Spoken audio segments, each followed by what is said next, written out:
Hey everyone, how's it going? Hope you're all doing great, as they always say, and I hope you're staying happy and healthy and hydrated and all that good stuff. And in this video, I have a couple stories from Nevada. Now, one of the stories sounds familiar to me, so I'm not sure if I posted it. I couldn't find it on my channel, but I'm not sure if I posted it or if I just had it saved and found it again. You never know these days. Anyways, I hope you will pull up a stump with me, and then we can jump into it. Thank you for watching. So I have this story of when I had to travel to Nevada for family stuff, and this was in March or April of 2019. I just got my license then too, and I had to travel with my dad's side of the family to Nevada, near Humboldt National Forest. My dad's brother had unfortunately passed away, so we were going for a funeral. My uncle lived in the middle of nowhere, no neighbors or anything, and my dad got a rental car. So fast forward a day after we arrived. We want to get takeout, but the closest place is forever away.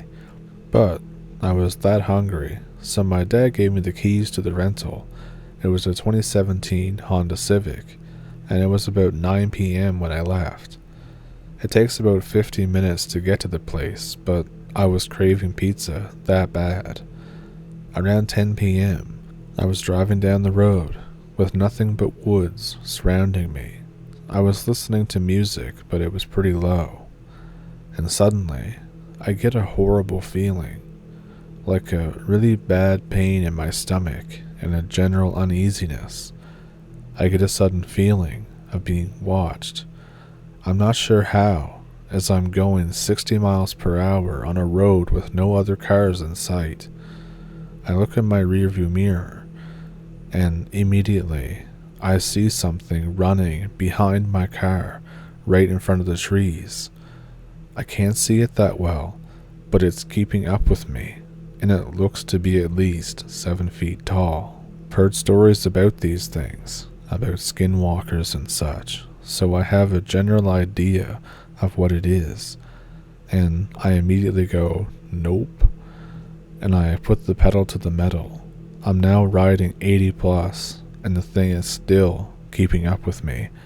I don't know what to do, so I floor it even harder. Right as I stop and look around, a ways up the road, it's gone. I felt like pissing my pants. I was paralyzed with fear. I was too scared to start driving again, but too scared to sit there. I see something about 10 feet into the woods, and in a moment of not thinking straight, I turn off the music and roll down the windows. As my eyes adjust to the darkness, I can see a silhouette running away from me. There's no footsteps, but I can hear branches being broken and leaves being crushed. I floor it to the pizza place.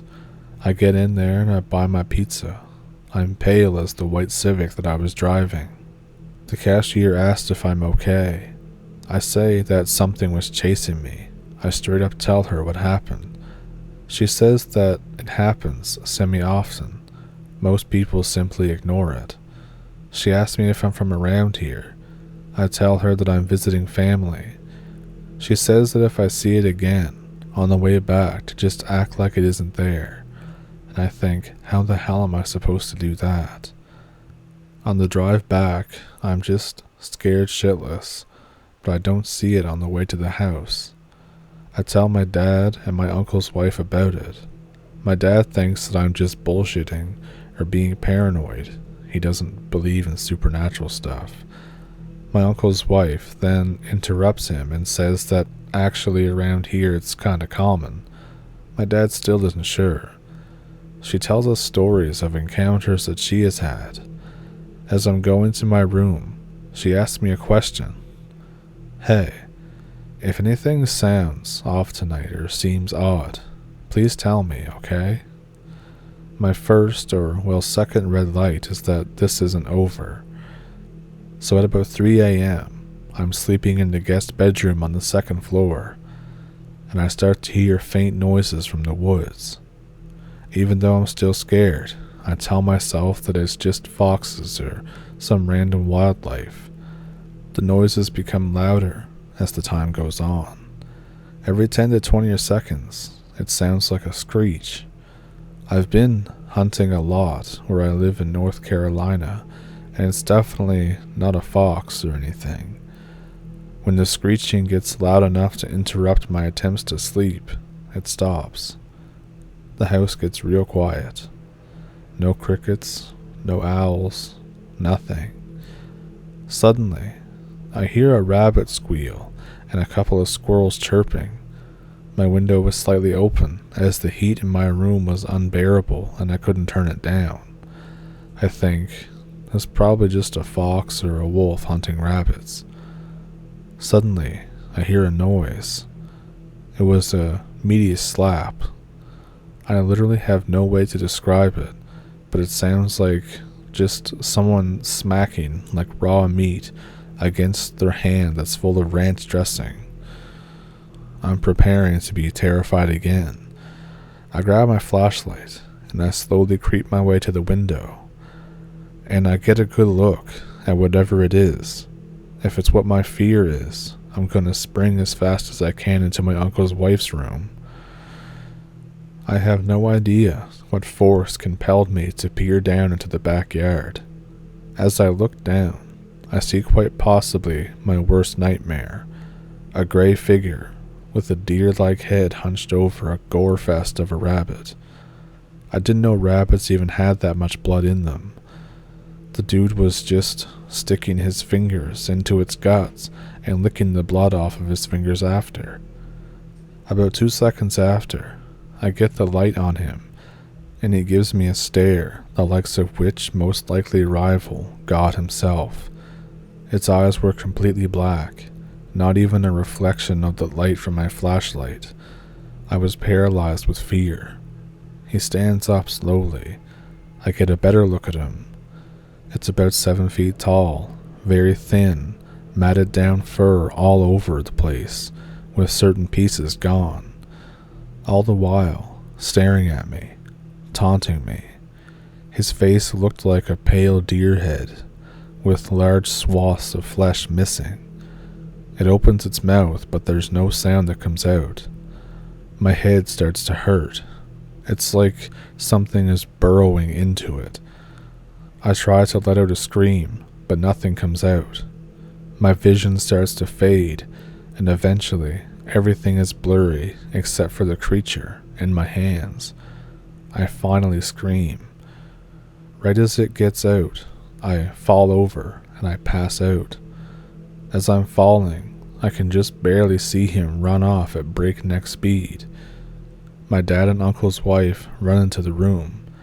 I don't remember anything after this, but when I woke up, apparently all I did was stare and point to where it was standing, the remains of the rabbit still there.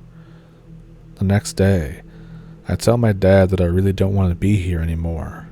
My uncle's wife tells me that she is going to get some stuff and leaves. She comes back with some spices or something I don't remember. She spreads them around outside, and she burns some kind of herbs, but there wasn't sage, I don't think. She says that he probably won't be back. The rest of the trip goes by without a hitch. I was freaked out the whole time. Apparently, she wants me to come back in a few months. She said something about the thing is bothering her property and her non-stop, and that I might have something to do with it. Screw me, I guess.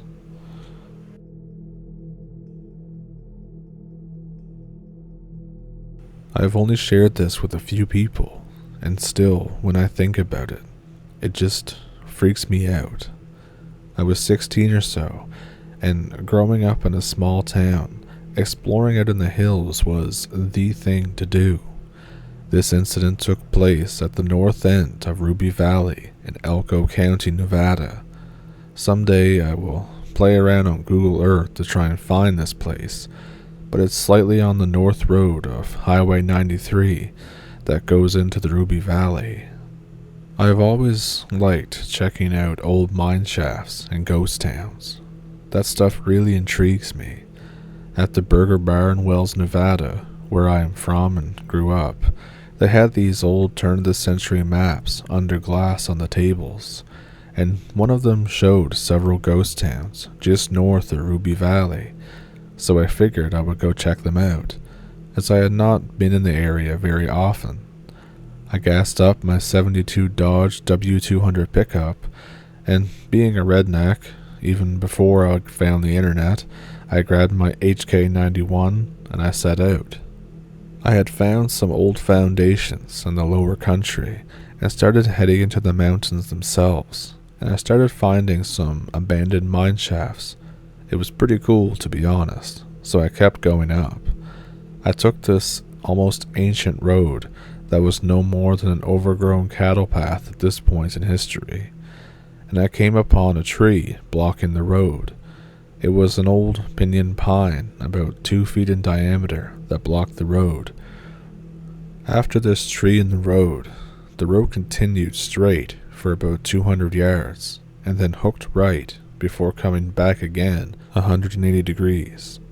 I parked my truck in front of the tree and I set out on foot. I grabbed my HK91 with one 20-round magazine in the rifle, and I put one 20-round mag in my back left pocket. I always had a rifle with me, as I have encountered a lot of mountain lions in mine shafts before, and just generally, I like to shoot targets and stuff. So I get up on the ridge lines, and I'm shooting at this big boulder from a couple 100 yards away. Anyways, as soon as I climbed down over the fallen tree, I had this really creepy feeling as if I was being watched. I continued on for about 200 yards to the point where the road started curving right and gaining elevation. And when it gained elevation, it was going toward this cabin that was up the hill. At this point, I had the realization that not only did I feel like I was being watched, it was also really quiet, like a predator was nearby. This was in June or so, as school had just got out. Everywhere you went, you could hear those old cicadas, but not here. It seemed like as soon as I crossed the fallen tree, the mountains were silent. No bugs or birds, nothing. Just deafening, ear-ringing silence. As I came up to the turn, there was this big rock. The thing had to be about 15 feet in diameter. You could tell that it used to be on the road, but due to years of erosion, snow and all that stuff, it had slid down just slightly off the road. It seemed to be red limestone, I think, or something like that. It stood out since they are not quite that common in this area. I looked at the rock, and you could tell that there were carvings in it at some point in time, but again, due to weathering, whatever was carved in it had been worn off. I kept walking up the road. I was really creeped out, but I really wanted to check out that old cabin up there, as it was pretty obvious that no one had been there in a long, long time. At this point, I was probably 3 hours off-road to get to this point. Eventually, I did get up to the cabin. As far as abandoned houses and cabins in Nevada go, this one was in pretty good shape. All of the glass on the windows was still intact, and there were remnants of curtains behind the windows. By this point, there was something in the back of my mind telling me that I should keep on going.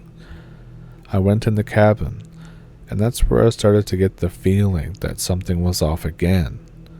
Most cabins you find out in the middle of nowhere in Nevada are barren. There's nothing really left in them. Maybe a bit of broken furniture. But this one was completely furnished. Time had taken its toll, but everything was still there. What was left of an old mattress and some bedding was still there as well. There were plates and other cookware throughout the house, along with these tattered clothing and personal artifacts, such as a chest, faded pictures. And what really creeped me out was at the dinner table. It was still set for 4 people. Dinner plates, glasses, and silverware. This was the first cabin that I have ever found that was in this condition. It was as if whoever resided here had just up and left everything behind. I felt like I should not be in the cabin, and went outside to see if I could find the mine shaft or anything else. Once I was out the door, I decided to chamber around in my HK91. The sound of me racking around echoed through the canyon and broke the eerie silence. As little of a thing as it was, this calmed my nerves very slightly. And now, directly behind the cabin was a well. It was still intact. As I got closer, it sounded like there was noise coming from it, like a slight breeze rustling through it or something. When I got within 30 feet of it, I started to smell something, and it smelled pretty bad, putrid almost. And I figured that there was definitely some animal that had died in the well. The smell of decay was heavy in the air, with this other scent that I couldn't identify that tore my nostrils. I did not want to get any closer to the well, and I started leaning toward the left, where I could see the opening to a mine shaft up on the hill. The closer I got to it, I could feel the breeze coming out of it.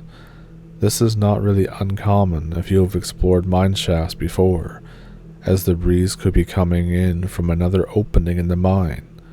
But the thing was, it was perfectly calm.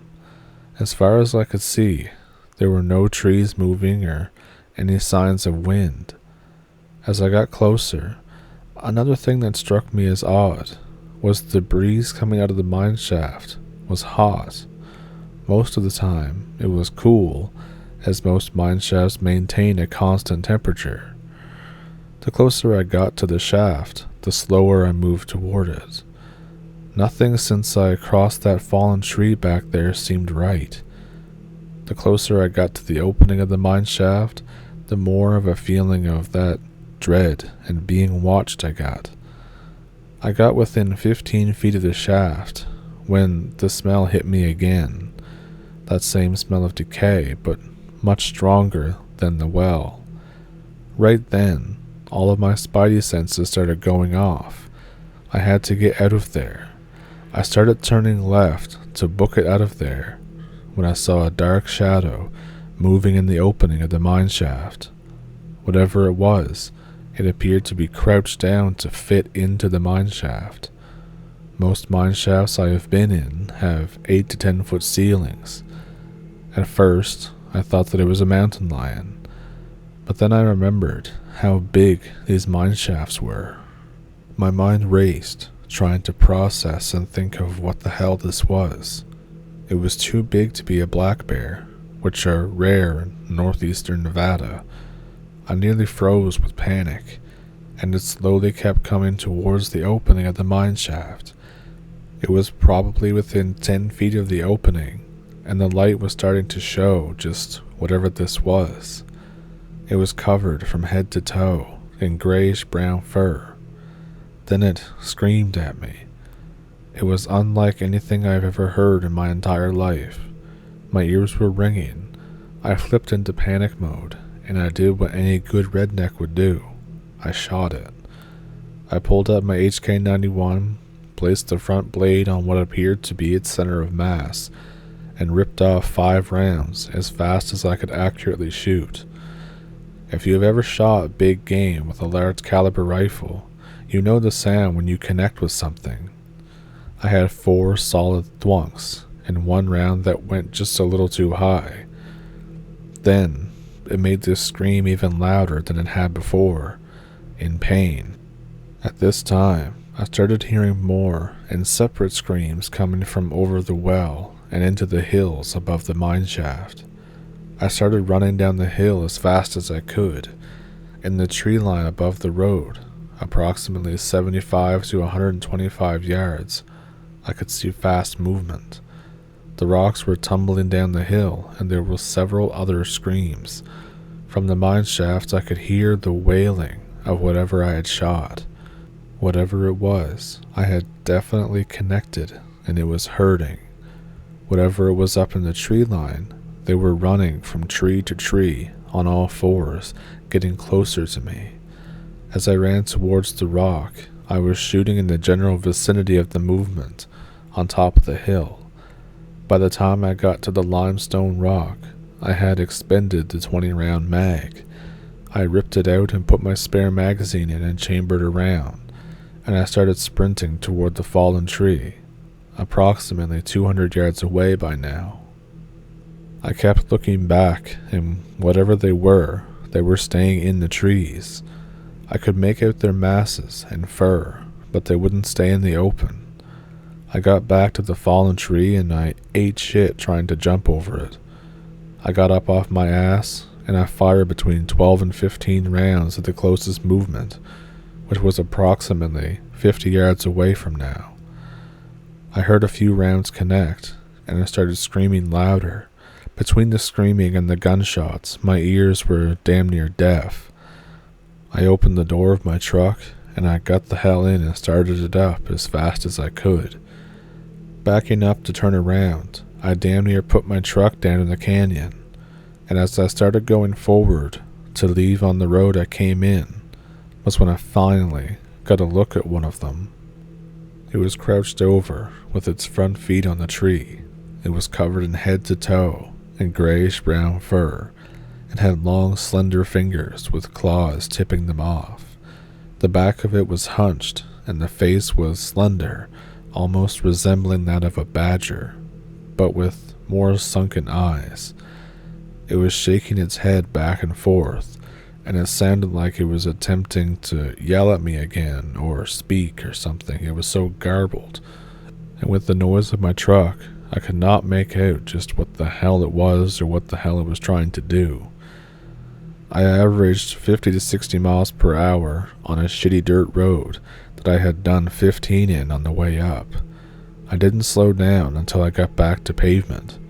By now, I was so shaken that I had to stop and collect myself. I got back to town, and I was in a bit of a shock. My dad had been a guide in the Ruby Mountains for about 20 years. He asked me how my trip went and where I went. He could tell I was startled, and asked where I had been. I told him that I had been north of Ruby Valley, and he got quiet and asked if I had seen a cabin with a fallen tree over the road. I told him yes. He looked me in the eyes and told me that is somewhere that I should never ever go again, especially alone. He wouldn't speak about it after that, and to honor that, I have never been back there. It's part of the reason why I live in western Nevada now, but in the back of my mind, there is something telling me that I should go back, and one day, I do want to go back. This was back in 2001, before camera phones. I was too broke to afford a digital camera. I want to go back with a camera, preferably a GoPro on my helmet, and with several friends that are armed. Just something about there, even with the shit I experienced, is drawing me back. One day, I will go back. I guess I need closure on what happened that day. I'll sketch it up, but my drawing skills are really shit, so this is going to be just a rough sketch. And I did try researching it. This was a few years ago. I was asking some old-timers, and one of them told me a story about the rubies. I'll be quick on it. During the 40s and 50s, the Army Air Corps operated out of the Wendover Air Base. Every now and then, during shit weather, a B-25, B-17, or a B-29 would smack the rubies due to poor visibility. Some of the local ranchers got recruited to help the military go up to a crash site during the winter to recover the bodies. The rancher I was talking to told me that it took them around 3 days to get up to where this crash was on horseback and recover the bodies. He said that when they got to the wreckage, All of the crew members were laid out, side by side, next to each other in a clearing in the wreckage. Many of them had severed limbs, and it was apparent that all of them died on impact. Somehow, they ended up laid out next to each other. This was at nearly 10,000 feet elevation, too.